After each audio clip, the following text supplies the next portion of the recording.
The CIA essentially controls it all. For the local people, they're just a bunch of killers.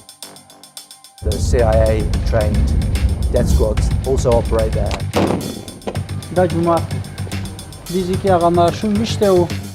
These look to me like war crimes.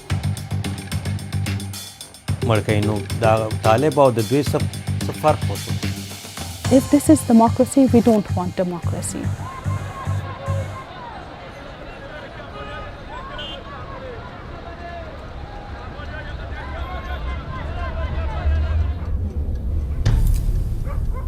My name is Glennten, a journalist and army veteran. 15 years ago, I came to Afghanistan to fight for the British Army in the US-led war and occupation. Today, media coverage is focused on peace talks between the Taliban and Afghan government, but the feeling on the ground is that the conflict is as bad as ever. So I'm back in Afghanistan to find out the story behind the headlines. War crimes, record levels of civilian deaths, and the story of the Zero units, shadowy, CIA-backed death squads killing people in their homes.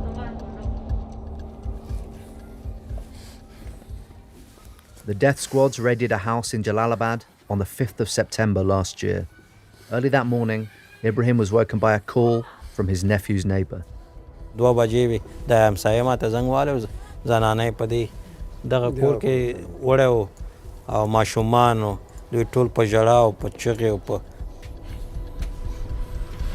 As Ibrahim walked up the stairs, he found his nephews in the bedrooms.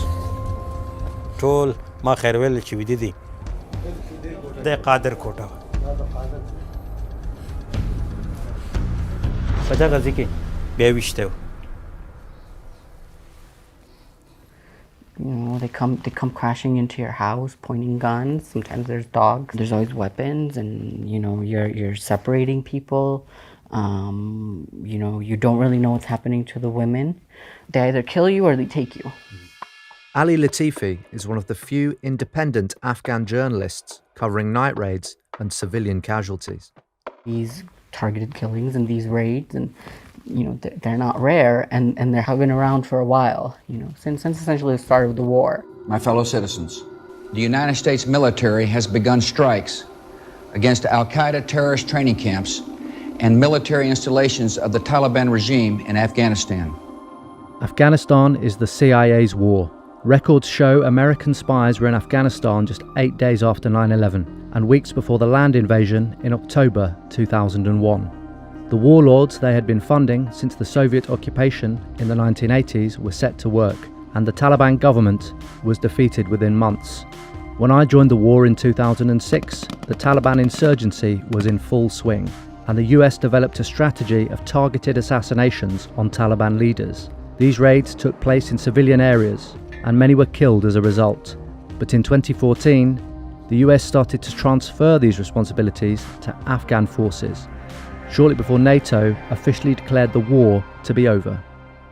No, the war is not over. In fact, it's actually worse than 2001, 2002, 2006 or 2010. Rahmatullah Amiri is a researcher and writer based in Kabul, whose work has focused on civilian casualties and the role of the Taliban in Afghanistan. Because if you see the civilian casualties high up, look at the airstrike by the international community, it's way more higher than any other time in the history of this war. So I don't know why people think it's over. Actually, in fact, it got worse. In 2019, the US dropped 20 bombs every day on Afghanistan, more than any other year since I was here in 2006. Civilian deaths from airstrikes were at their highest for a decade, and in July 2019, the UN recorded the bloodiest month for civilians since records began in 2007. And in Kabul, the threat of violence can be felt all over the city. So we're at a checkpoint in Demazang in Kabul, and it's been very, very difficult even to find security personnel willing to let us film. And this really speaks to the level of securitization that Kabulis have to face every day. First time I ever got on a plane, I was 22 and I was heading to Afghanistan to take part in my first war. I remember being impressed by the rugged, snow-capped mountain landscape as we made our descent. And as we did, we got the order to don our body armor and helmets. Today, the security situation in the capital is more tense than it was back then. Someone who understands this better than most is Malalai Joya, a dissident and former MP who now lives in hiding. Unfortunately, they will not leave Afghanistan voluntarily or soon. They want Afghan people to be hungry. They want Afghan people to be uneducated. They want Afghan people to suffer. They are happy for this because then they have a good reason for justification of their criminal war and occupation in Afghanistan. We're on our way to Jalalabad. The reason we're going there, to Nangarhar province, it has, until very recently when it was cleared, a presence of Daesh, or the so-called Islamic State. Because of that, the CIA-trained death squads, the Zero units, also operate there, and they have a base there. In Jalalabad, we go to speak to the Nangarhar Chief of Police to ask for his help in getting to the site of a recent raid in Hugyani district. We're going to go with some of your officers to Hugyani. What can we expect? ورته اول خو خوګیانو ته تګ اوس فعلا هیڅ مشکل نشته ده نو تاسو کولی شئ چې لاړ شئ خوګیانو ته په فضل د خدای داعش په ننګرهار کې ماتې وخوړه دا اوس تاسو وګورئ هغه د داعش مرکزونو چې هلته موږ تاسې په یو رنجر باندې ځو هیڅ نوع مشکل نشته ده. The raid took place in a small town called Nemla, a 40-minute drive from Jalalabad towards the border with Pakistan.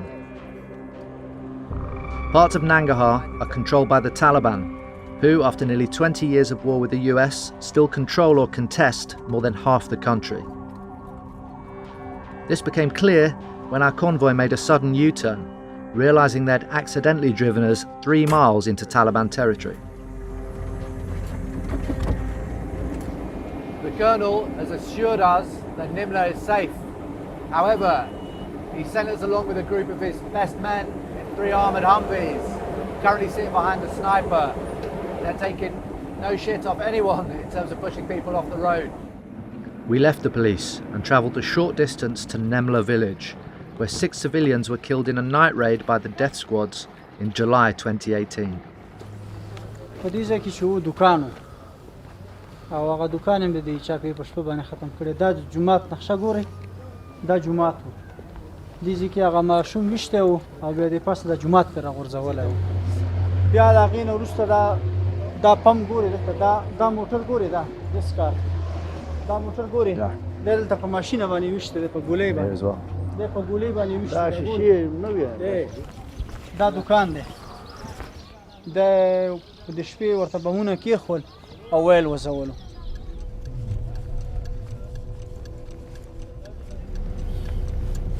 Yes, this is Afghanistan. That night we were given a tour of Jalalabad's security checkpoints by the Afghan National Police. Back when I was last here, the NATO-trained AMP had a dubious reputation for being mostly stoned, corrupt, and unlikely even to turn up for work.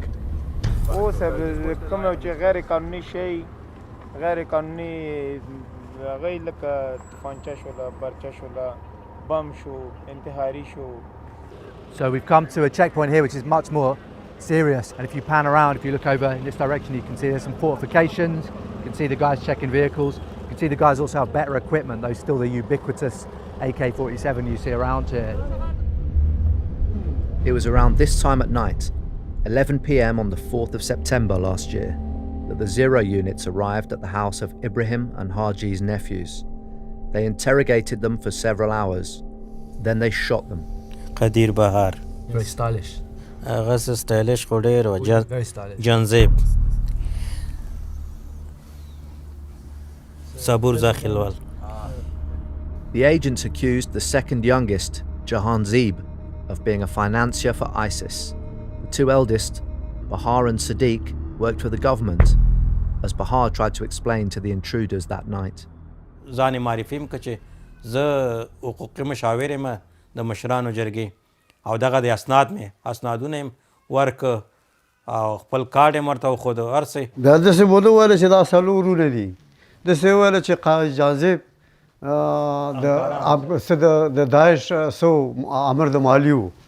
دوی خو عادي خبره. For the local people, they're just a bunch of killers that are going there and killing innocent people. I'm not saying that they don't, there are no Taliban among those, but a big portion of those that are being killed or targeted are civilians. Who do you think did this? دا د صفردو په نامه یو کیته ده او هغوی د شپې عملیات کوي هغوی وکړه نور د شپې خو هغوی راځي بس تیارو کې مو راغله دلته عملیات یې وکړه ګاډي مو وسوځول پم یې وسوځول یا مثلا د سفردو قطعه دا مربوط د امنیت ملي د ریاست د امنیت ملي ده د باندې زحمتونه خپل شوي دي دا ټریننګ شوي دي د درسونو چې دی باندې مصارف شوي دي دینه زه نه یم خبر دی نه دی خبر ته نه خبرېږي مګر هم والي ته نه خبرېږي 02, named by both the police and Nemla residents, is one of 4 paramilitaries that, according to the UN, operate largely in the southern and eastern parts of Afghanistan. These 0 units all bear the name of Afghanistan's intelligence agency, the National Directorate of Security, or NDS, and the official line is that they are under Afghan control. The CIA essentially controls it all, right? Like they fund it, but they also control it. They also hand out the operations, and the feeling amongst the people, and even amongst people you talk to in the government, they may not say to you directly, is that they don't really have much control over it. Our special operations are controlled by us. Javid Faisal is spokesperson for the National Security Council, the government department charged with security and reducing civilian deaths. 98% of our special operations are controlled by us, and we are... But not the 0 units, they're controlled by someone else. The 0 units, we will have to have coordination with them. We have had discussions with our partners. What were the discussions with the CIA who control these units? It's something you have to ask our NDS, or some of these details could not be disclosed. تلفنی که شما می‌خواهید به تماس شوید مصروف است. لطفاً بعداً به تماس شوید. The telephone the number you dial, it's busy now. قماندان صاحب جوړ بخیر. موږ یو مصاحبه درلودله نه پوهېږم چې تاسو وخت لرئ سره وګورو تاسو مصاحبه کوئ نه کوئ دا د شپني عملیاتو په اړه باندې زموږ موضوع وه. نه موږ خو مصاحبه نه کوو او نه موږ اجازه لرو مصاحبې تاسو کولی شئ چې امنیت ملي ته لاړ شئ او هغوی درته کار څه معلومات غواړئ هغوی درته درکوي. We also tried the NDS's regional director in Nangarhar and the director in Kabul, but both told us they're not allowed to do interviews and passed us on to a different department. And so it went on. We did, however, manage to find what appeared to be a Twitter account for 01. No blue tick, but it had extensive documentation of their operations, weapons caches, kills and arrests. NDS operations seem to be some kind of combined operations, and it's very much in line with the US and the UK model. And the first type looked like regular Afghan infantrymen, more or less. And then there are operators who are recognizable by their M4s, by their more advanced night vision equipment. They have a more paramilitary look. It'll be a mix of kind of civilian clothing with military clothing. They'll be carrying out the house raids, kicking the doors in, separating out the men and women. And it seems likely that they will be the ones carrying out the extrajudicial killings, the executions that we've seen. US military field reports released by WikiLeaks show that CIA-backed night operations have been killing civilians since at least 2007. And in 2010, a book by Watergate journalist Bob Woodward uncovered the existence of elite CIA-trained forces known as counter-terrorism pursuit teams, paid directly by the CIA to kill or capture Taliban and Al-Qaeda insurgents. We will also expand authority for American armed forces to target the terrorist and criminal networks throughout Afghanistan. These killers need to know they have nowhere to hide. Unnamed US officials revealed in 2017 that the Trump administration gave expanded powers to these kill teams to go after the Taliban, and this created what are now called the 0 units. They've changed the rules of operation, which is not to say that it wasn't bad under Obama or under Bush. It was very bad, especially under Obama. But with the Trump mentality and with the current mentality of this government, I think it reached a pinnacle. Fundamentally, I came back to Afghanistan to tell the story of the 0 units, but it was also about a personal reckoning. I wanted to come back as a civilian, to walk the same streets as these people, to drive the same roads and to come back not with malicious intent, but to tell their story. I first met Malalai Joya in London in 2009. It was one of my first ever political meetings. I hope that in the future more soldiers who are in Afghanistan and also Iraq stand up against war, and most importantly they must expose those crimes that are happening there. What does it mean that these raids are now carried out with an Afghan face? No nation can donate liberation to another nation. And values like democracy, justice, peace, women's rights is not a bunch of beautiful flowers that the foreigner gift us.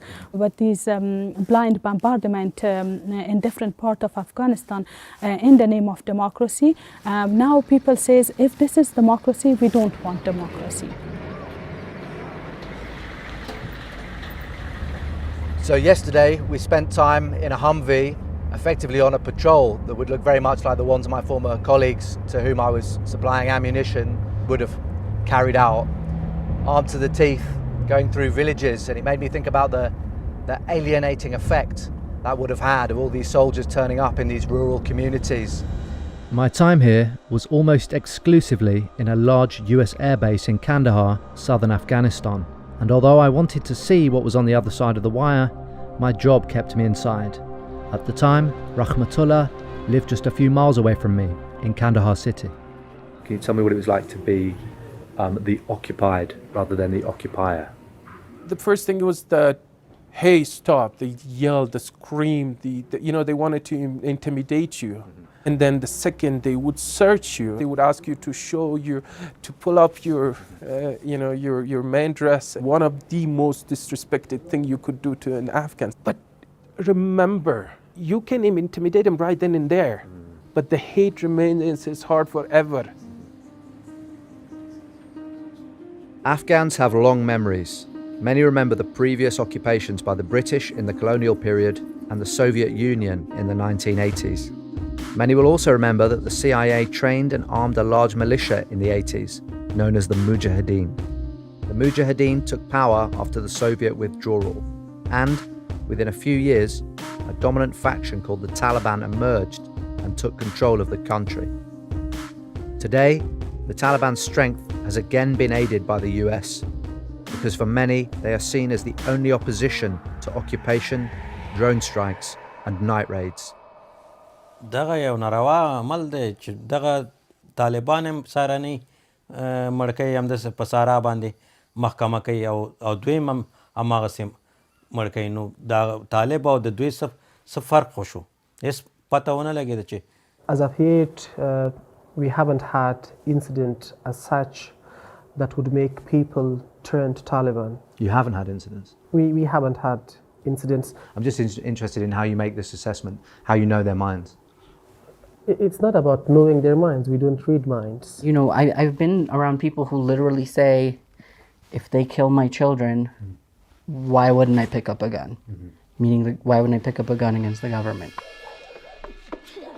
One of those that lost their children was Sabir, whose son Nasir was killed by the Zero units in their attack on Nemla.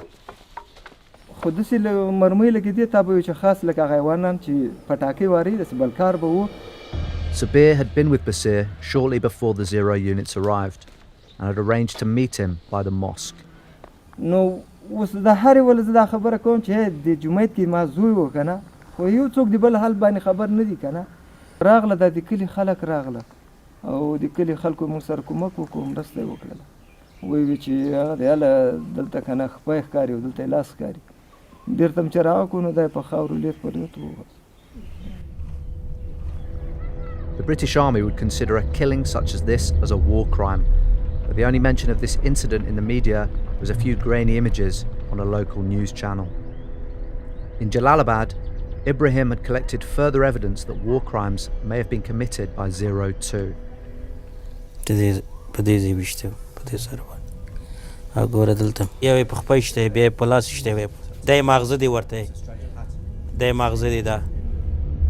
The uncles also believe the photos are evidence that the Zero units planted weapons on their dead bodies. Clean. Very clean. دوی یو په سر شته یو په لاس یو په خپه د لاس نه موته وم دلته لګېدلی او خپې نه موته دلته پرته وه دې ځای کې دغه هلکی وه او When I was a young soldier coming to Afghanistan, we spent a lot of time talking about the Geneva Convention.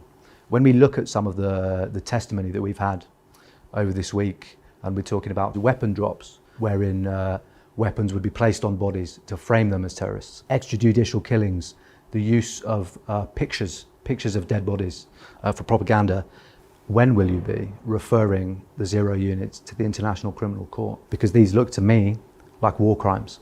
Transitional justice is something that we are keen to help. I sympathise to some degree because the units we're talking about are not an Afghan initiative. They're not controlled by the Afghan government. They're funded by a different power. That's true. Trained by a different power. It must change.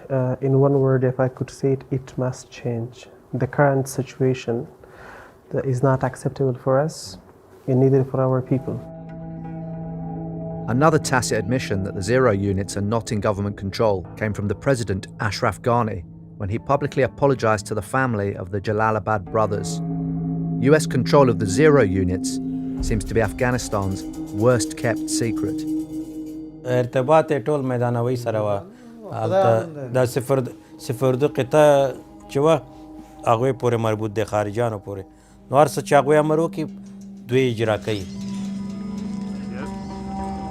More proof of American participation has only come to light after a number of CIA officers were killed following the expansion of zero-unit operations in 2017. This is a persistent pattern in reports on night raids, that US agents are never far away, waiting in the wings, giving out orders and calling in air support.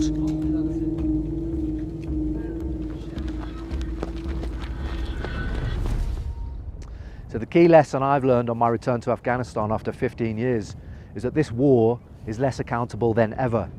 What was once the job of UK and US special forces is now being carried out by these so-called zero units. And the fact they're funded by the CIA means they have no accountability to either the US or Afghan governments. And as long as groups like these are controlled by the CIA, who are immune to scrutiny from politicians, families of the victims will struggle to get justice, even if a peace deal is reached. On behalf of my people, I want to say peace without justice is meaningless. Those who committed crimes will be Afghan or foreigner, anyone.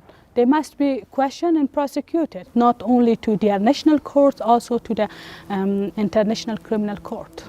This is the only demand of Afghan people.